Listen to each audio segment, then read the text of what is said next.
Phambilini ngake ngakhuluma ngobuhlungu bokushonelwa ilunga lomndeni ebese nisala niwumndeni ningazi ukuthi libulawe ngasizathu sini.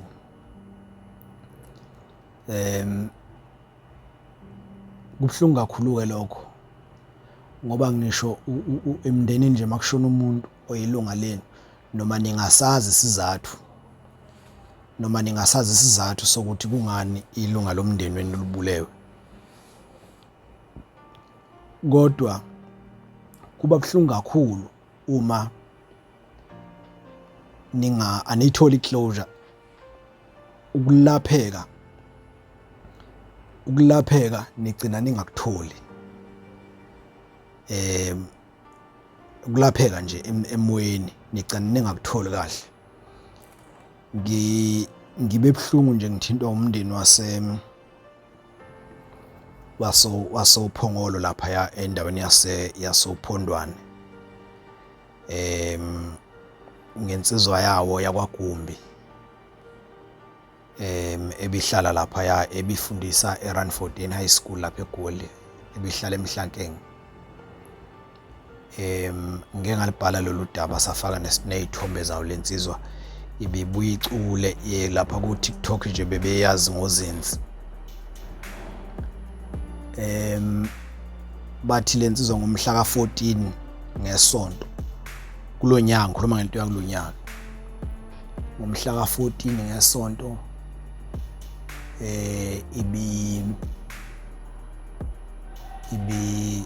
ibikade inyuka ngesonto iyeGoli, isuka oPhongolo iyeGoli.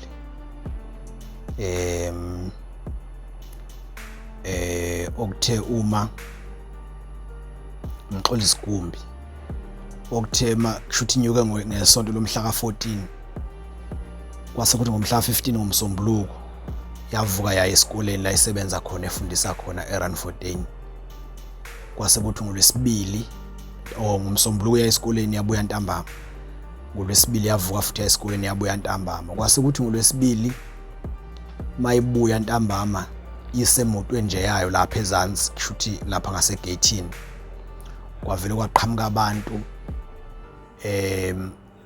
kwaqhamuka iy'nsizwa ey'mbili zafike zayibamba zayifaka ngemuva emotweni zahamba nayo.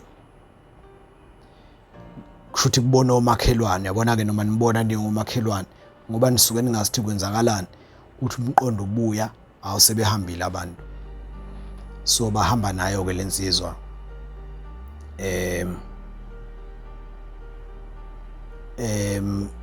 kwashona usuku ingasatholakala efonini. So ungazi ukuthi kwase ifona ntambama ngaphambi kwakusasa ifonela ubhuti wayo omdala, kodwa ukufona kwayo kungazi ukuthi ngalela la ekhona njengoba ifonela ubhuti wayo ngathi ayikho kahle, yakhuluma amagama nje akhombisa ukuthi lo muntu ungathi uyafa. Yabo lento ukuthi ngathi umuntu usekhuluma amagama okugcina.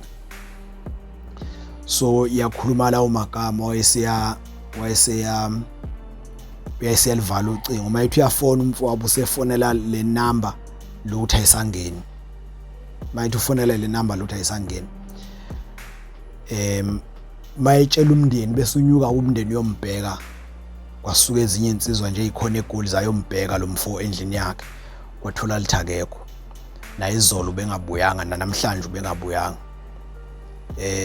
Wacingwa-ke, waqalisa ukucingwa-ke manje ukuthi kanti ushonephi. Baveza-ke omakhelwane ukuthi hhayi, uyazi sike sabona imoto yakhe, kufika abantu ababili kanje bamthatha bahamba naye ngemoto.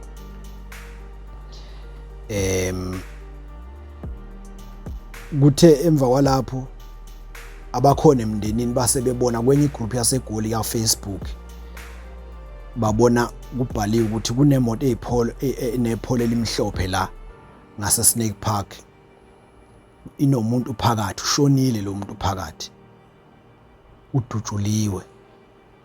So mawuphuthuma kumndeni ubona lento kuFacebook, wasuxhumana nabantu bayibona inumber plate ukuthi hawu, ngoba yayibhaliwe na kuFacebook, hawu iyona nje imoto kaMxolisi lena. Bagijima ke bakhona mabefika bathothi ngempela uDutshuliwe uyena ophakathi. uDutshuliwe into eyenzeke ngoJanuary le kuze kube manje umndeni wakhe awazi ukuthi yini ubulaweleni ngoba kuthathwanga lutho. Akusikho ukuthi bekufuneka imoto or bekufuneka amafu, akuthathwanga lutho nje. kuDutshuliwe yena washona phakathi eyedwa. Lezi insizwa zamlanda ngala kahlala khona zahamba zawumbulalela le Snake Park. So akulula ke namaphoyisa athi uphenya walithulu awazi ukuthi azophenya. I mean uphenyo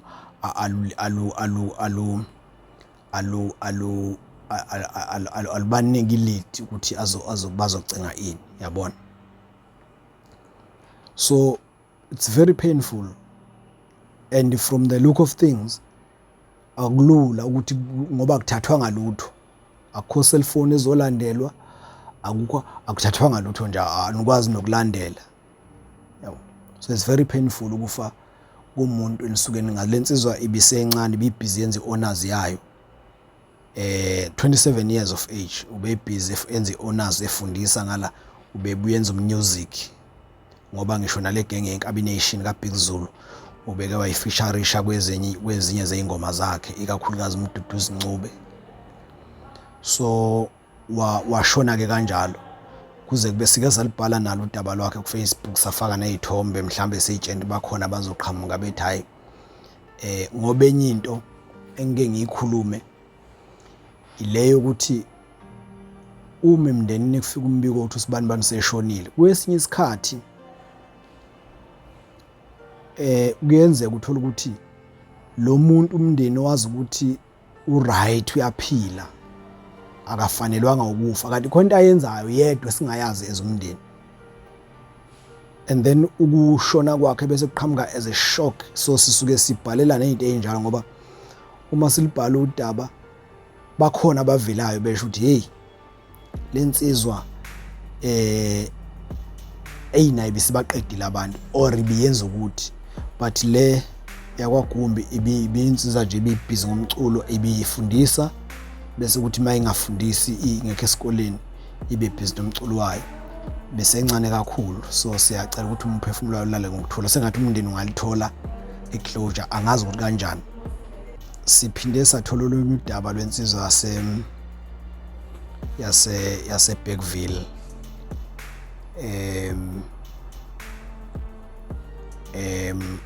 uNtokozo, yona ke ibe nebhadi, sizwe sencane na 23 years, iboshwe ngolwesihlanu. Uma besitshela abangakubo sikhona isithombe sawo lapha, sike salibhala udaba lwayo. Iboshwe ngolwesihlanu eHeidelberg, yaboshwa ngolwesihlanu ngomgqibelo ekseni kwafona ijele lifonela umndeni lwazisa ukuthi uNtokozo akasekho emhlabeni. So ithi yathi mayifika nje ejele yavele bayigwaza yashona. Bekuyinsizwa ke yayiboshwe ngathi ibidayisa lokho kungavumelekile, kodwa kungekho enye into enzima kakhulu ebiyenza, ibidayisa nje lezo idakamizonyana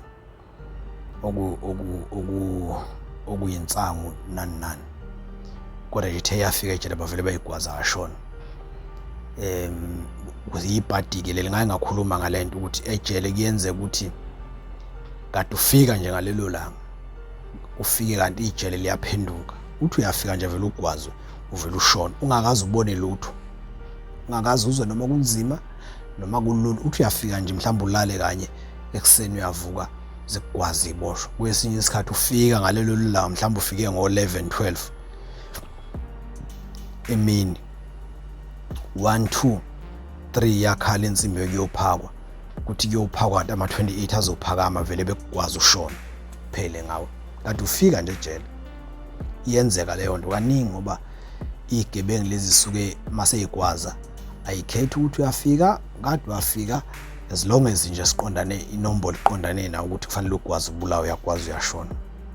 So ezinye izimo ke imphakathi iphila nazo lezo. ziningi indaba abanye ke bethu bodadewethu ikakhulukazi abantu besifazane abanalo umkhuba, ngazi noma ngizothi umkhuba yini. Abanye bethu abaye besithinte nje ikakhulukazi abesifazane besithinta ebesethu umuntu uyazi emsimenzi isitola sisenkingeni, thola ukuthi abanye bayakhala yini kwenze njani. Ubhuti wethu la uboshiwe, uboshelwe icala angalazi, uboshwe nje izolo, kuthi udlwengula ingane. Mangibuza mina ukuthi uma ngibuza ukuthi akayidlwengulanga bese nina nithi njengomndeni lutho bayamsukela nje akayidlwengulanga, yini nenza ukuthi yini eyenza ukuthi nithi akayidlwengulanga? Awu ubengayidlwengulela nje usibanibani ingane, ubengayidlwengulelani ingane usibanibani, ubengeke futhi lo muntu unayo intombi, ubengeke nje ayidlwengule ingane. Mase ngibuza ukuthi ingane kuthiwa idlwengulwe ngasikhathi sini, ingane phela idlwengulwe ebusuku mhlambe ngabo-9, ngenza isibonelo, idlwengulwe ebusuku ngabo-9. Uma sengibuza ukuthi wena ngo-9 ubukuphi, ubhuti wakho yini bekuphi, noma ngingamazi ukuthi ubekuphi kodwa nje ngeke ayidlwengule ingane, which is wrong. Ku-wrong lokho. Akekho umuntu ongekho capable of doing anything. Sonke si-capable of doing anything at any time. So uma omunye nje usisi waze walivala ucingo wathi angimsizi ngalutho ngale mibuzo engimbuza yona, ngoba but yena kwakuyi-case of murder, ngoba mina akukho mina engingakusiza ngaphandle kokuthi silibhala udaba thina sibhala udaba nje. Makukhona abafuna ukuthi luvele kubona mhlawumbe bazovela nosizo and all of that, kodwa nje iyalo sisuke zincane kakhulu, ngoba kwesinye isikhathi abanye abantu baye besithile bethi yazi mfowethu sekuboshwa umuntu kanje kusuke kuncane ngempela esisuke singakwenza thina, kusukuncane uma kukhona, kusukuncane kakhulu. Kodwa nje ngifuna ukugcizelela lokho ukuthi uma umfowenu eboshwa ukuthi use-rape ingane or usenze icala lokuthi, uma uzothi wena ngeke nje alenze lelo cala ngaphandle kokuthi uveze proof, vele uzogcina egwetshiwe naye mayizofika ethi ngeke angilenzanga leli cala kodwa ehluleke ukuveza proof. Ngake ngathi mina phambilini ngikhuluma la ngathi ejele akuhlala abantu abenza amacala kodwa kuhlala abantu abatholwe inkantolo ukuthi benza amacala. So uma uboshwa icala ungalenzanga ebese ufika uhluleke enkantolo ukuchaza ukuthi wena ubukuphi ngesikhathi kwenzeka icala, uchaze beyond reasonable doubt, vele inkantolo izokugweba. So ke bengithi ngidlule kulokho for now. Thank you.